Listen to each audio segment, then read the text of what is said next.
देश और दुनिया की तमाम बड़ी खबरों के लिए सब्सक्राइब कीजिए हमारे चैनल को और बेल आइकन जरूर दबाएं ताकि आपको मिल सके लेटेस्ट अपडेट सबसे पहले। हमारे चैनल में विज्ञापन देने के लिए नीचे दिए गए नंबर पर संपर्क करें। आदाब, नमस्कार, सत श्री अकाल। एनबीडी न्यूज में आपका स्वागत है। आइए देखते हैं आज के मुख्य समाचार। हेलो दोस्तों, सबसे पहले नज़र पर देखो के दर्शकों को मैं शुक्रिया अदा करना चाहूँगा और इनकी टीम जो कि फील्ड में काम कर रही हैं उस सब का मैं स्वागत करना चाहूँगा और आप सबका शुक्रिया कि आपने अपने मन से बोलने का मौका दिया। मैं अफजल अहमद आपके मुतालिक कुछ अर्ज़ करना चाहूँगा कि अभी अगला महीना शुरू होने जा रहा है मुहर्रम का। अभी जो माह मुहर्रम शुरू होने जा रहा है, हमें इसके बारे में कुछ पॉइंट है जो कि डिस्कस करना ज़रूरी है। अभी माह मुहर्रम का महीना कुछ लोग मुबारकबाद देते हैं कि भाई माह मुहर्रम मुबारक हो या नया साल मुबारक हो। अब हमारा पॉइंट यह है कि ये महीना मुबारकबाद का हकदार है या इस महीने में किस चीज़ से निस्बत दी जाती है।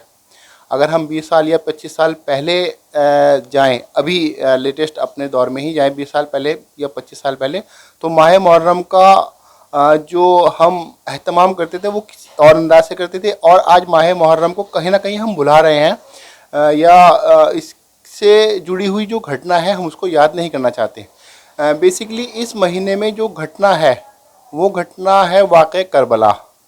और वाक़े करबला के मुतालिक कुछ लोगों का राय यह है कि भाई ये एक जंग हुई है और ये जंग दो शहज़ादों के बीच हुई है। अब सवाल यह है कि अगर ये दो शहज़ादों के बीच जंग थी तो उनमें हक पर कौन था, क्योंकि जब दो फरीक़ों के अंदर जंग होती है तो एक हक और एक बातिल होता है। दोनों बातिल हो सकते हैं लेकिन दोनों हक पर नहीं होते। एक सवाल तो ये होता है। दूसरी चीज़ ये है कि अगर हम उस वक्त होते, अगर हम वाक़े करबला जिस दौरान हुई है तो हम किसके साथ होते, हम किसको सपोर्ट करते। ये सवाल अपने आप से पूछने के होते हैं। दूसरी चीज़ ये है कि जिन लोगों के बीच में ये वाक़े करबला की जंग हुई है कि उनकी निस्बत नबी करीम सल्लल्लाहु अलैहि वसल्लम से ज़्यादा करीब कौन थे। नबी करीम सल्लल्लाहु अलैहि वसल्लम के जो बिल्कुल करीबी थे उनमें कौन थे, कौन सा गिरोह हुआ है जो हुजूर के करीब और इस्लाम के करीब और अल्लाह के करीब था। तो ये पॉइंट है कि हमें उन पर गौर करना है। दूसरी चीज़ ये है कि हमें इस जंग के बारे में, इस जंग की जो बुनियाद है, अगर ये जंग है या जुल्म, दो चीज़ें होती है, एक होती है जंग और एक होता है जुल्म। हमें गौर ये करना है कि क्या वाकई में ये जंग थी या फिर ये किया गया जुल्म, और जुल्म भी किस पर, इमाम हुसैन के ऊपर। क्योंकि ये तो सवाल है आप लोगों के लिए या हमारे लिए, क्योंकि हम अगर गौर करेंगे तो पता लगेगा भी ये जुल्म था या जंग थी।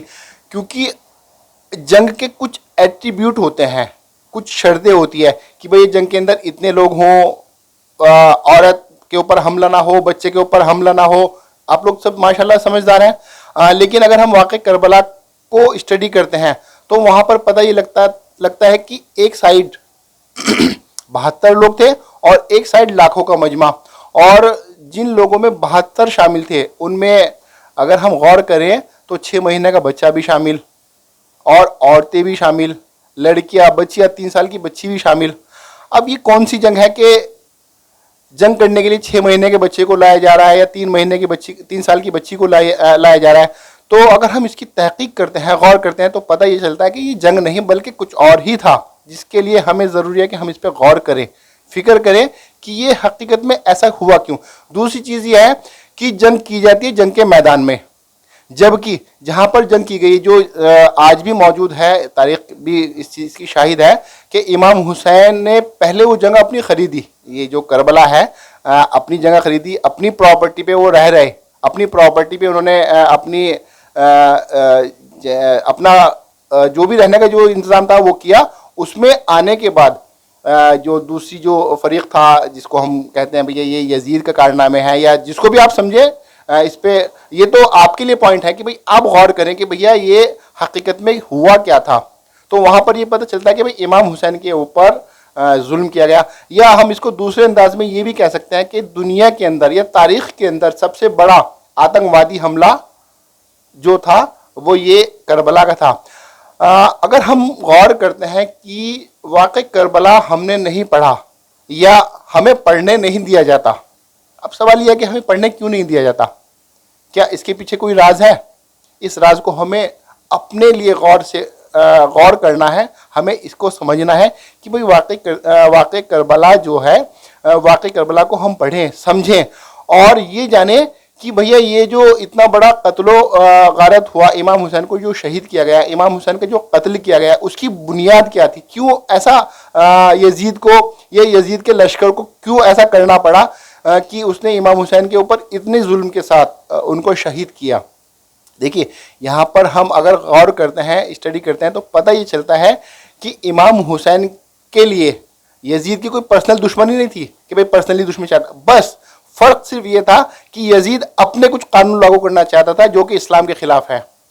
इस्लाम के खिलाफ यानी यजीद चाहता था कि भैया गैर महरम और महरम का जो सिस्टम है ये ख़त्म हो जाए। अगर शादी करनी है तो शादी के लिए औरत ज़रूरी है, अब वो बहन हो, माँ हो, फूफी हो, खाला हो, कोई मैटर नहीं है, बस लड़की होना चाहिए, औरत होना चाहिए, शादी की जा सकती है, जीना किया जा सकता है। तो यजीद का जो मामला था, यजीद ये चाहता था कि भैया शराब को भी आम किया जाए, जीना को आम किया जाए और नबी करीम सल्लल्लाहु अलैहि वसल्लम के ऊपर जो इस्लाम को अल्लाह रब्बुल इज़्ज़त ने उतारा है, उस इस्लाम के अंदर बहुत सारी चीज़ों को चेंज करना चाहता था। ये इमाम हुसैन से वो चाहता था कि भाई इमाम हुसैन उनकी बैत करे। बैत करने का मतलब ये था कि अगर इमाम हुसैन ने बैत कर ली तो यजीद का जो भी कॉन्सेप्ट था उसके ऊपर एक मोहर लग जाती थी, क्योंकि इमाम हुसैन ही एक अकेली शख्सियत ऐसी मौजूद वहाँ पर थी कि इमाम हुसैन के मोहर के बाद या उनकी बैत के बाद उसको क्लीन चिट मिलनी थी यजीद को कि भैया यजीद जो भी कर रहा है वो ठीक कर रहा है। लेकिन इमाम हुसैन ने ये कहा कि भाई मुझ जैसा आदमी, तुझ जैसे आदमी की कभी भी बैत नहीं करेगा, कभी भी से मतलब यानी क़यामत तक बैत नहीं करेगा। तो अब हमारी जिम्मेदारी ये बनती है कि भैया हम वाक़ई करबला को जाने, समझे, पढ़ें, क्योंकि आज अगर हम गौर फिक्र करेंगे तो गौर फिक्र करना ये हमारे मुस्तकबिल तय करेगा और मुस्तकबिल हमारा है सबसे बड़ा आखिरत।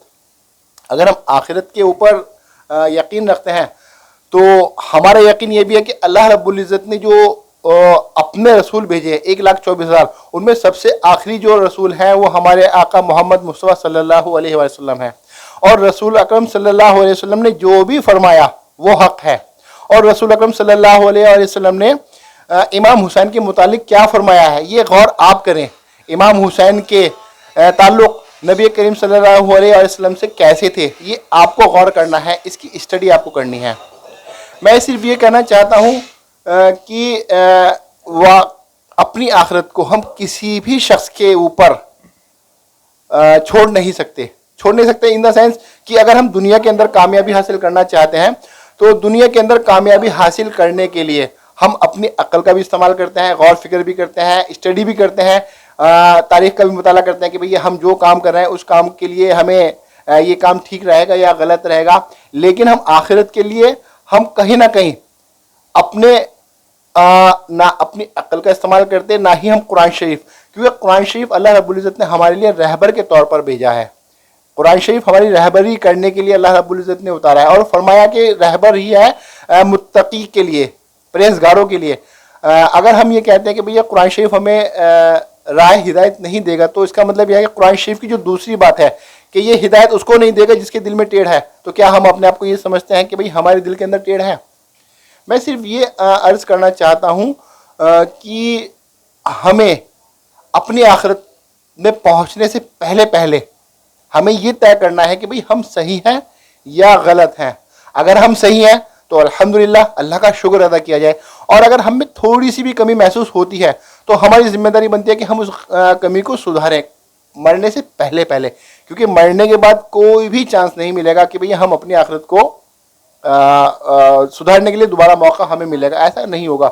तो मैं यही अर्ज़ करना चाहूँगा कि नबी करीम सल्लल्लाहु अलैहि वसल्लम की उन अहादीस का मुताला हम करें जो कि उन्होंने जो कि उन्होंने इमाम हुसैन अलैहिस्सलातु वस्सलाम के मुतालिक फरमाई, और हम इतिहास की हर उस कड़ी का मुताला करें जिसमें रसूल अकरम सल्लल्लाहु अलैहि वसल्लम और इमाम हुसैन अलैहिस्सलाम के मतलब करीबी की जो मतलब जो भी वाक़या हैं कि भाई जैसे ईद के मौके पे नबी करीम सल्लल्लाहु अलैहि वसल्लम उनसे किस तरह पेश आते थे या जो भी उनका मामला है, इसकी जिम्मेदारी हमारी खुद की है कि हम खुद अपने जहन के अंदर फिक्र पैदा करें कि हमें जो दिखाया जा रहा है वो सच है या जो हमसे छुपाया जा रहा है उसके बारे में हमें थोड़ी फिक्र करनी है। मेरे दोस्तों, सिर्फ यही मैं कहना चाहूँगा कि भाई इमाम हुसैन वो शख्सियत है जो कि आज भी इंसाफ के लिए कहीं ना कहीं आस लगाए बैठे हैं। अब इमाम हुसैन का इंसाफ क्या है? इमाम हुसैन के लिए इंसाफ यह है कि हम इमाम हुसैन के हक़ को पहचानें। इमाम हुसैन ने अपनी कुर्बानी दी है, जिस चीज़ के लिए कुर्बानी दी है उस चीज़ को हम अपने अंदर लाएं। उन्होंने कुर्बानी दी है इस्लाम के लिए, उन्होंने कुर्बानी दी है कुरान के लिए, उन्होंने कुर्बानी दी है नबी करीम सल्लल्लाहु अलैहि वसल्लम की रसूल के लिए सुन्नतों के लिए, उन्होंने कुर्बानी दी है शरीयत के लिए, उन्होंने कुर्बानी दी है हमारे लिए। और अगर हम उनको नज़रअंदाज करते हैं तो दोस्तों इसमें हमारा खुद का नुकसान है, क्योंकि खुतबे में भी सुनते हैं अहले शबाबिल जन्ना हसन अल हुसैन, यानी इमाम हसन और इमाम हुसैन जन्नत के जवानों के सरदार हैं। ठीक है ना? अगर हम जन्नत में जाना चाहते हैं तो सीधी सी बात है, उन जन्नत के जो सरदार हैं उनसे तो हमारा करीबी रिश्ता होना चाहिए। उनका दर्द को हम समझें कि भाई उनका दर्द क्या है, वो उन्होंने अपने 6 महीने के बच्चे को कुर्बान क्यों किया। अच्छा, दूसरी चीज़ ये भी है कि जो लोग उनको बोलते हैं कि भाई ये वाकई करबला एक जंग है, तो जंग का जो मैटर होता है, जंग के अंदर बराबरी के साथ मुकाबला किया जाता है, ना कि 3 दिन तक उनको प्यासा भूखा रखा जाए और उनके पास पानी मतलब पानी होने के बावजूद, वहाँ पर नहर फुरात मौजूद थी करबला में, उसके ऊपर पैरा लगा दिया, एक घूंट पानी नहीं पीने दिया इमाम हुसैन के लश्कर को। तो इससे बड़ा जुल्म क्या होगा। तो दोस्तों, अब माह मुहर्रम आ रहा है। ये मुबारकबाद देने का महीना नहीं है, बल्कि फ़िक्र करने का महीना है। इसमें हमें ज़्यादा से ज़्यादा फ़िक्र करनी है, गौर करना है कि हम मतलब हम कहाँ पर जा रहे हैं। हम रसूल सल्लल्लाहु अलैहि वसल्लम, देखिए सीधी सी बात है, हम लोग हुजूर पाक सल्लल्लाहु अलैहि वसल्लम से मोहब्बत करते हैं, बेपनाह मोहब्बत करते हैं। तो हमारी जिम्मेदारी ये बनती है कि भाई हम हर उस शख्स से मोहब्बत करें या हर उस चीज़ से मोहब्बत करें जिससे हुजूर पाक सल्लल्लाहु अलैहि वसल्लम ने मोहब्बत किया है, और हम उस शख्स से बेजार हो जाए जिसने हुजूर पाक सल्लल्लाहु अलैहि वसल्लम के साथ किसी भी लम्हे में गद्दारी की हो। तो दोस्तों, ये सब हमें पता कब चलेगा? जब हम तारीख़ का मुताला करेंगे, गौर फिक्र करेंगे, सवाल करेंगे अपने आप से और उन सवाल को जवाब लेने के लिए जाएंगे। दोस्तों, आखिरत का मामला या दीन का मामला ऐसा नहीं है कि हम चलेंगे और इंशाल्लाह हमें अल्लाह माफ़ करेगा। देखो, बेशक अल्लाह माफ़ करने वाला है, अल्लाह हकीकत में माफ़ करने वाला है, लेकिन अल्लाह रब्बुल इज़्ज़त ने कानून बना दिया कि जो नबी का नहीं वो हमारा नहीं। अगर आप नबी के हैं तो नबी के बनने का मतलब यह है कि नबी से वफादारी की जाए, और वफादारी का मतलब यह है कि नबी के घर वालों से भी वफादारी की जाए। क्योंकि अगर कोई आपसे मोहब्बत करे और आपके घर वालों से नफरत करे, दोस्तों आप क्या कहेंगे उसको? आप कहेंगे भैया मुझे तेरी मोहब्बत की ज़रूरत नहीं है, कि भैया तू मेरे से तो मोहब्बत कर रहा है। अच्छा, दूसरी चीज़ ये भी एक सवाल पैदा होता है कि चलिए ठीक है, आखिरत का जो मामला है वो अमल का मामला, अमल की बिना पे हम तरजीह देते हैं कि भाई जैसे जिसका अमल होगा हम उसको उतना ही फॉलो करेंगे। तो अब जिम्मेदारी यही बनती है कि भैया अहले बैत अतहार अलैहिस्सलाम तो सलाम या इमाम हुसैन अलैहिस्सलाम के जो आमाल थे उनके बारे में भी गौर करें, उनकी स्वान हयात को हम पढ़ें, उनकी ज़िंदगी कैसे गुजरी है। क्या उन्होंने एक लम्हे के लिए भी नबी करीम सल्लल्लाहु अलैहि वसल्लम की नाफरमानी की है, या एक लम्हे के लिए नबी करीम सल्लल्लाहु अलैहि वसल्लम को छोड़ा है, या एक लम्हे के लिए। दोस्तों, अगर हम मुताला करें, कितना भी मुताला करें, कहीं पर भी हमें ये नहीं मिलेगा कि रसूल अकरम सल्लल्लाहु अलैहि वसल्लम की एक बात को भी उन्होंने मतलब ना फरमानी तो बहुत दूर की बात है, उसमें हल्का सा जिसे कहते हैं ना आलकस, कि भाई नबी करीम सल्लल्लाहु अलैहि वसल्लम ने कोई चीज़ इरशाद फरमाई हो और उन्होंने उसको करने में आलकस भी दिखाया हो। दोस्तों, कहीं पर ऐसा नहीं मिलेगा।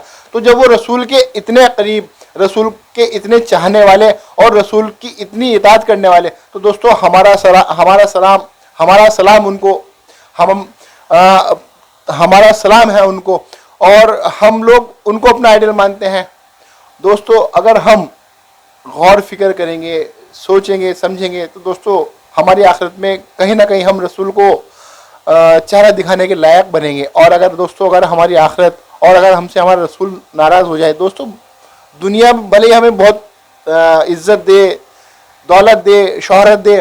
दोस्तों अगर आखिरत में हमें रसूल ने हमसे मुंह फेर लिया, दोस्तों हमारे पास कुछ भी नहीं है, कुछ भी नहीं बचेगा। तो बस मैं यही दरख्वास्त करना चाहूँगा कि भैया गौर फिक्र करें, कुरान शरीफ को समझें, कुरान शरीफ को पढ़ें। दरअसल कुरान शरीफ तिलावत के लिए नहीं है।